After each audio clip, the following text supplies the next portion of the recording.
it's Katie, and for today we are going to talk about another topic that I know it will be helpful for us girls. Well, are you one of those girls na hindi ganun ka-bless sa hinaharap? Or bless ka naman sa hinaharap mo but you are not into wearing bras so you only rely on nipple tapes? But sad to say, nipple tapes, they don't last that long. So what we do is we throw them away. But don't you worry, I found out ways on how we can reuse those nipple tapes. So we are going to talk about that topic in 3, 2, 1.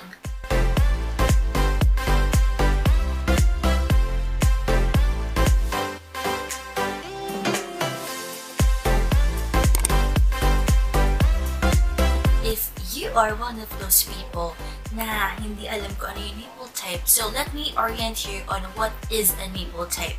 Of course, a nipple tape, it is a kind of a tape, gawa siya sa silicone, na it covers up your nipples para hindi mahalata. So this is very helpful for women na ayaw na mag-bra, but they want to cover up that very sensitive part of the body, yung nipple.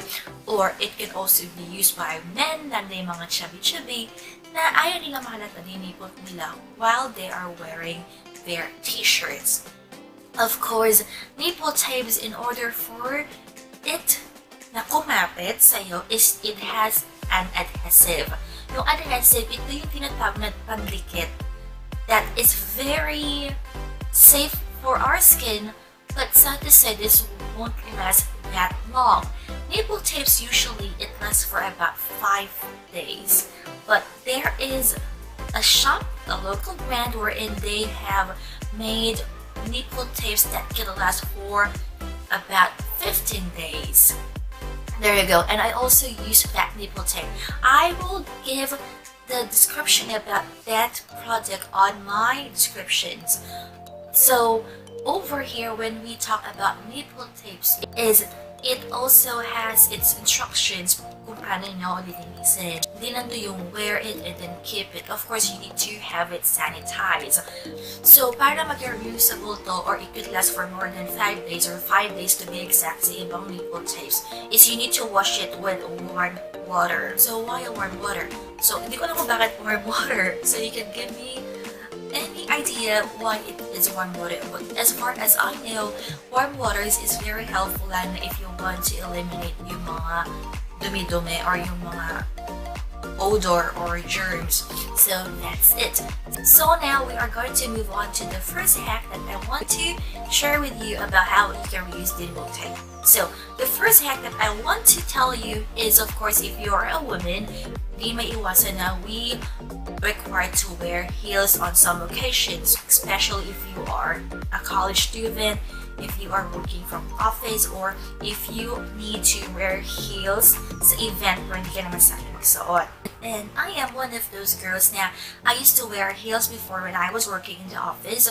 And of course, di naman ako nagkakotse. I tend to commute most of the time. So I feel you if you are one of those girls and talaga nakakairita, nakakapatos tayo or nakakasugat-sugat yung paa natin.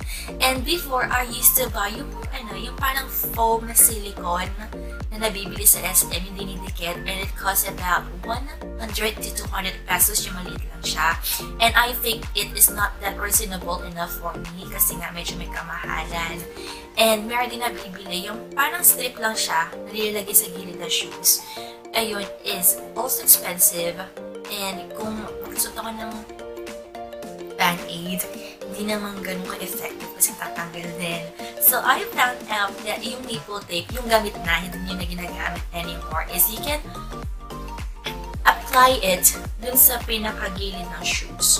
What you can do with the nipple tape is, kunwari ito yung heels nyo. So what you are going to do here is yung part na to, ito talaga yung nagkakasagat-sagat tayo, right? So ilalagay nyo dito yung nipple tape lang. It will also help you to walk comfortably.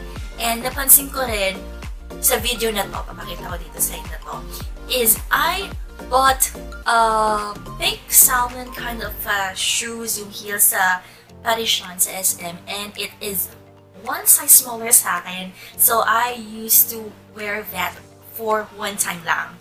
And yung tinanay ko talaga yung hack na to is I found out na komportable pala siyang suotin kahit medyo masikip.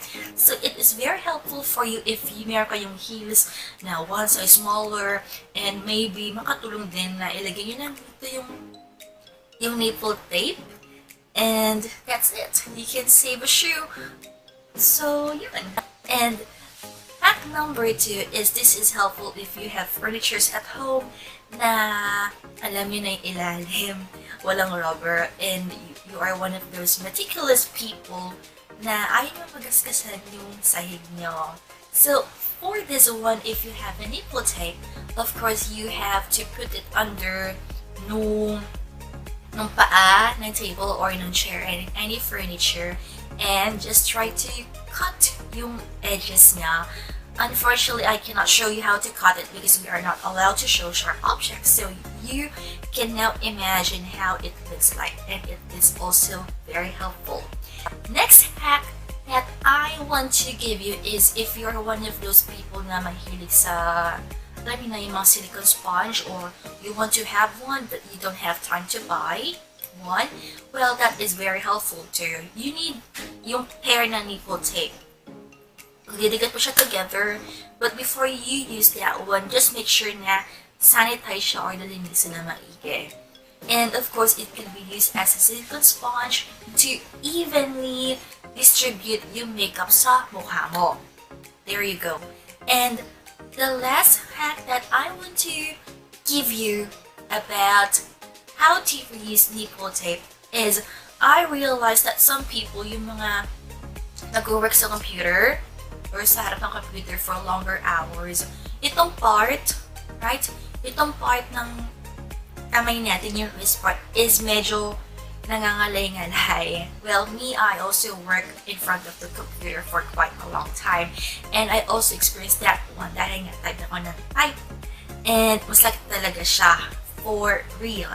So I realized that pwede mo siyang gawing wristpad.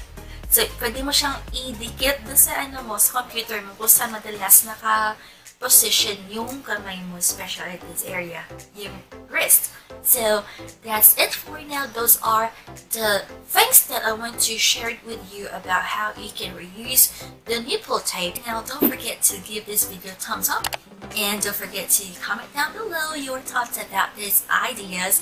And of course, don't forget to subscribe and click on the notification bell for more lifestyle hacks and more vlogs about me. And I'm going to see you next time. Bye! You tell me